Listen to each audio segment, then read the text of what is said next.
ایک مرتبہ ہمارے حضرت ڈاکٹر عبدالحی صاحب رحمۃ اللہ علیہ نے ارشاد فرمایا کہ جب تم کسی مشکل اور پریشانی میں ہو تو اس وقت درود شریف کثرت سے پڑھا کرو۔ پھر اس کی وجہ بیان کرتے ہوئے فرمایا کہ میرے ذوق میں یہ بات آتی ہے، وہ یہ کہ حدیث شریف میں آتا ہے کہ حضور اقدس صلی اللہ علیہ وسلم کا امتی جب بھی حضور صلی اللہ علیہ وسلم پر درود بھیجتا ہے تو وہ درود شریف حضور اقدس صلی اللہ علیہ وسلم کی خدمت میں فرشتے پہنچاتے ہیں اور جا کر عرض کرتے ہیں کہ آپ کے فلاں امتی نے آپ کی خدمت میں درود شریف کا یہ ہدیہ بھیجا ہے۔ اور دوسری طرف زندگی میں حضور اقدس صلی اللہ علیہ وسلم اسلام کی سنت تھی کہ وہ جب بھی کوئی شخص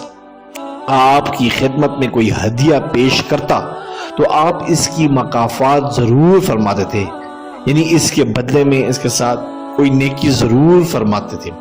ان دونوں باتوں کے ملانے سے یہ سمجھ میں آتا ہے کہ جب تم حضور اقدس صلی اللہ علیہ وسلم کی خدمت میں درود شریف بھیجو گے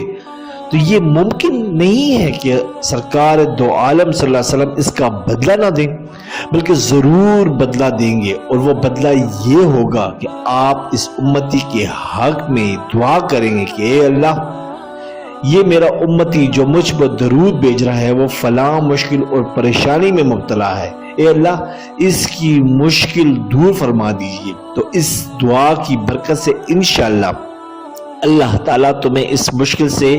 نجات عطا فرمائیں گے۔ اس لیے جب کبھی کوئی پریشانی آئے تو اسی وقت حضور اقدس صلی اللہ علیہ وسلم پر درود شریف کی کثرت کریں۔ سبسکرائب کریں، لائک کریں اور بیل آئیکن پہ کلک کریں تاکہ آپ کو اس طرح ہی پیاری اچھی اسلامی ویڈیو ملتی رہے۔